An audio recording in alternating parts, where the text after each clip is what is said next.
obviously, the reason I wanted to speak to you today was about your time at Celtic. You had an amazing first season, so kind of just want to really talk about that, really. And then obviously later on, potentially about the game tomorrow night against Rangers. But just to bring it back to the start, Sead, obviously you made the move from moving Kazan in August 2022, I think it was. Now, am I right in saying that you had interest from other clubs as well? Was there? But I was wondering what made you choose Celtic. No, it was easy, like easy decision when my agent said that Celtic were interested. I was like, okay, let's go for it. I want to play there. Yeah. It was easy. Yeah.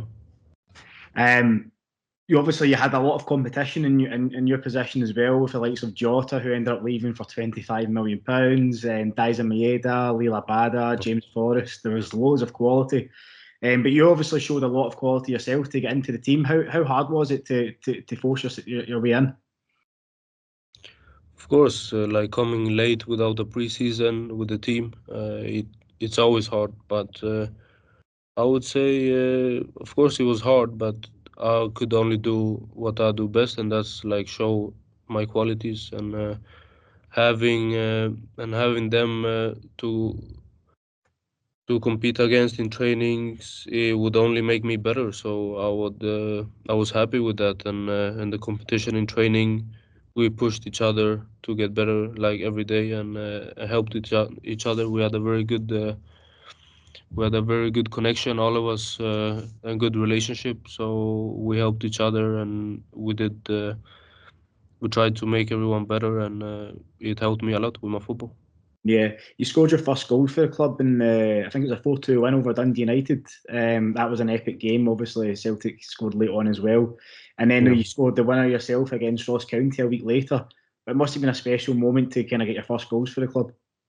Yeah, of course. As an attacking player, it's. I remember I played some games like before that, and I played well. But as an attacking player, and points are important, like assists and goals, and that's what you wanna get, like to help the team. But of course, always the first goals help you with the confidence and get you going.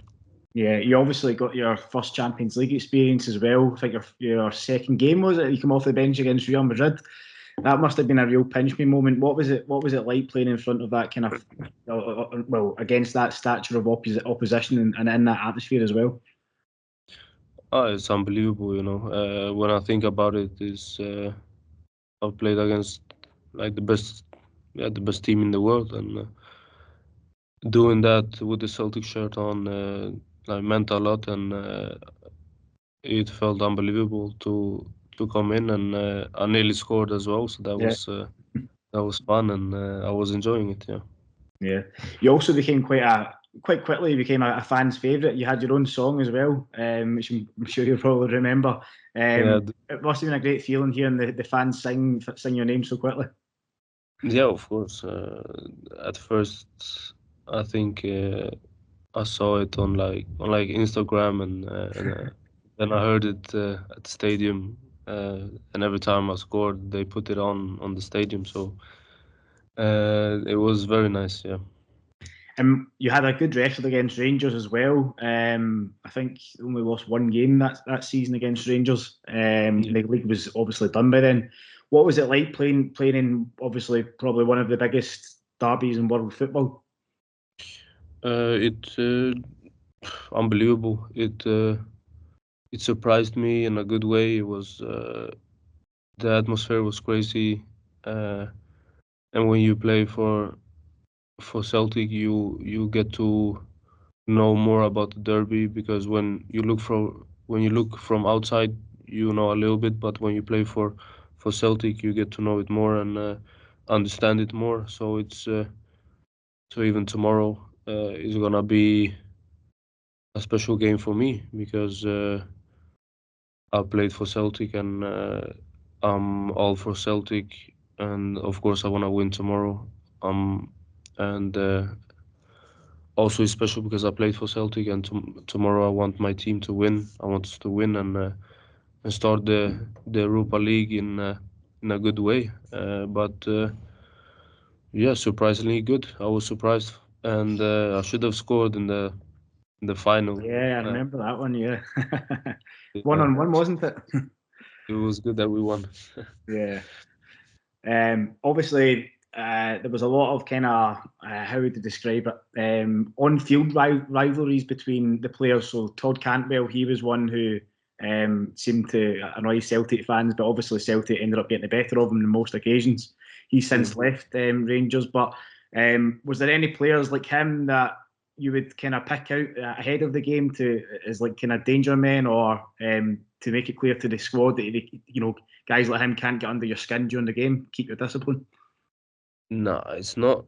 I feel like the group I played with was very disciplined. We were never scared of someone losing their head or something like that. So not really. We knew what we had to do to win the game, and yeah, we did it. And there was one game that you said we lost, but the league was done. But it's still a derby. It still means a lot. But yeah, it's not something we would think about now. Yeah. Now, obviously, you played regularly throughout the first half of the season, but during the second part, you mostly appeared from the bench, and some fans felt that you were a really good impact sub. Do you feel that you deserved more opportunities, or you obviously scored from the bench against Hearts and Hibs in the second half of the season? Do you feel you deserved more opportunities, or could you understand your kind of role in the team at that point? No, it's like it was my first season. I was taking it like easy. I was getting to know the team, the manager, the city, everything. I was a bit unlucky, I would say, because when I got the opportunity to play a few games, to start a few games, like two, 3 games, I scored and assisted, and I won the player of the month that month. After that was international break, I think, World Cup. Then I got injured, slight injury, fracture on my foot.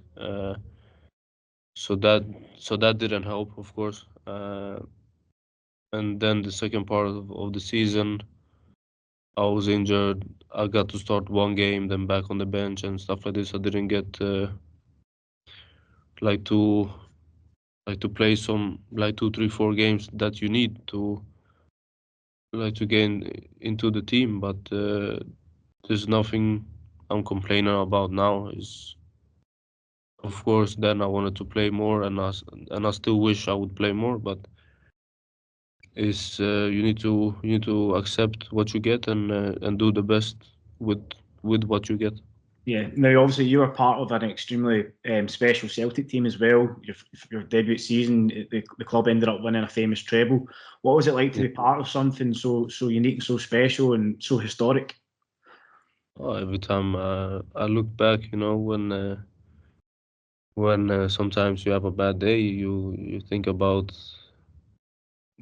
these days, like when you won the trophies. It was my first trophies at the senior level, so very happy for that. It was special, We had a good relationship, everybody in the team. Like even if there were people from around the world, everybody was going well with everyone, and we had something special in the dressing room as well, not only on the pitch. Yeah. And what was it like to play under Ange Postecoglou? He's obviously known for keeping quite a distant relationship with his players, but Celtic played some of their best football in the history of that season in his 2 years at the club. Yeah, no, I was enjoying it. We knew exactly what we were supposed to do when we got on the pitch. We had plan A, plan B, plan C, everything. We know what and it's important as a football player that you know what you have to do when you get on the pitch. That you have solutions. That you know where your teammate is gonna be, what your teammate is gonna do, and it felt like everything was so clear what he wanted, and together with us, his mind with his like stuff with us, we made it go very well, like together. and also it, you can see there also that it was a special group, because like some managers, they come in and they have a good plan, but the players don't listen and do.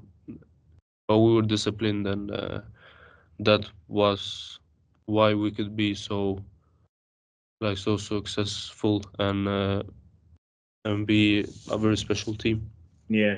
Were you surprised to see him go? And obviously, what were your first thoughts when Brendan Rodgers took over as well? He's obviously a well-known manager. No, I was not surprised. He's been doing well, and he was doing well at Celtic, and of course there were some talks about him moving to the Premier League and stuff like this. So I was not surprised. He deserved it. And then when Brendan, I was thinking it was only my second season, so I was like happy and looking forward to it, and was thinking like now I have a chance. It's a new manager. I have a chance to show myself again, and hopefully take a place in the team. Yeah. And then obviously it probably didn't go as you would have liked under Brendan either, because I think it was after the Kilmarnock game. I think you obviously posted the message on Instagram. What kind of prompted you to write that? And looking back, is it something that you maybe regret? I I wouldn't say I would regret it. It was nothing like to the fans or anything like that. It was only I don't want to go into details and stuff. I will keep it like out of this is between me and them. But I felt like I was not treated as the others were, and I need to look for myself. I need to make sure that I'm good. Because I understand the fans why they were mad at me and stuff like this, because they always look the best for the club. Uh, and as long as I was a Celtic player, I did that as well. But if I need to protect myself as well, because things that someone can do against me, and if I don't like it, and if I don't feel appreciated and respected, it didn't have to go so far that I needed to post it, but it went so far, so I had to do something for myself. Yeah, and obviously the manager made it clear in the press afterwards that he was surprised that you obviously posted it. Did he bring you into to his office the next day to speak to you, or how did the move to Stoke eventually pan out? Yeah, we spoke about it after a training session, but it was a good talk. We shook hand and everything, and then after that, I felt that I was like, even before that, I felt that I wasn't. They didn't want me there, so uh, I wanted, and they had different options on the table, but they kept saying no to everything. I don't know why, but they didn't want me there. So at the end, I had to do something. Yeah, and obviously you spent the season at Stoke, and obviously you returned to Celtic in June. But did you have a feeling that your future lay elsewhere when you returned in the summer, or did you go back with the intention of fighting for your future? No, as like I said, I didn't speak so much to them now in the summer, but the first thing I said to Brandon is, if you give me a valid chance to get a place in the team, I will do everything to. I will work hard. I will do everything you say. If you tell me to run 10 laps around the pitch, I will do it. It doesn't matter what it is. If you give me a fair chance, but in the summer I didn't speak to them so much, because I knew like a little bit how they felt, and in the end, it was more like a decision from both me and them. Yeah. And obviously, I think you said in an interview during the summer as well that your departure was mostly down to Brendan, and I think you said the Celtic board wanted you to stay. Are you able to kind of clarify what you meant by that? Because also a lot of fans were asking. The thing was uh, because I was the thing I can say is when Brendan came, he wanted other players to play in front of me, and he said clearly, and I respect that, that I was not in his like plan to play and stuff like this, so I would be out of the squad. But the board was like, no, we want you to stay here because we think you can take a place in the team. So it was like different stuff from both of them. And also then it didn't make sense why he subbed me in 2 games when we were losing and when we were needing points. He subbed me in when he told me that I'm not in his plans. So it didn't make sense for me the things he did and what he said. So and then the board wanted, as I'm saying now, they were like, no, we and they said no to everything they had on the table. They said no, and then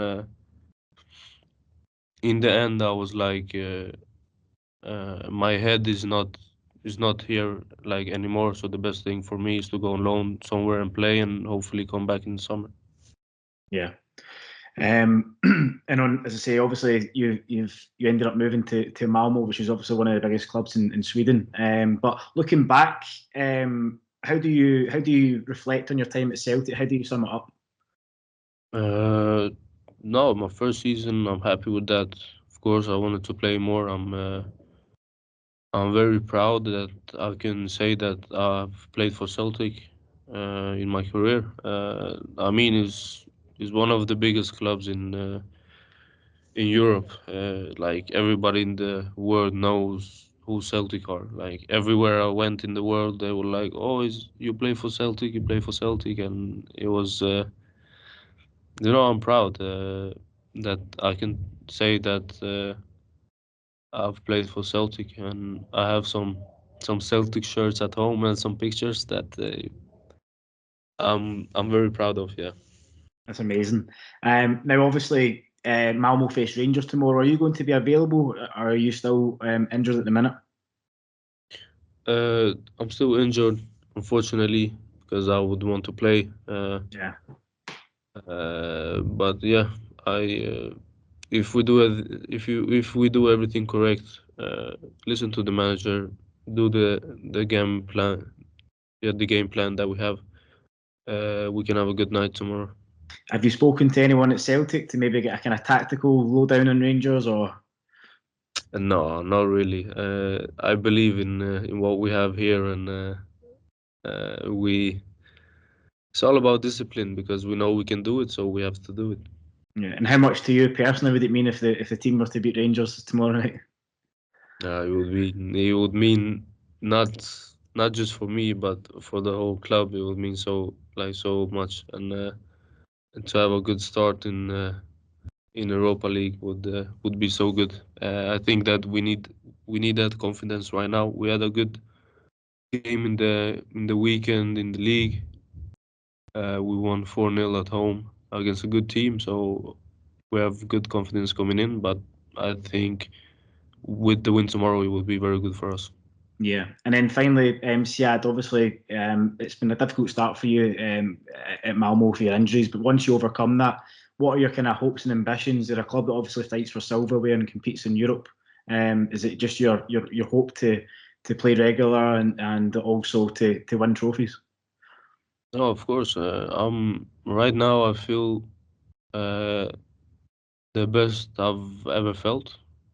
Talking in regards to mind, body.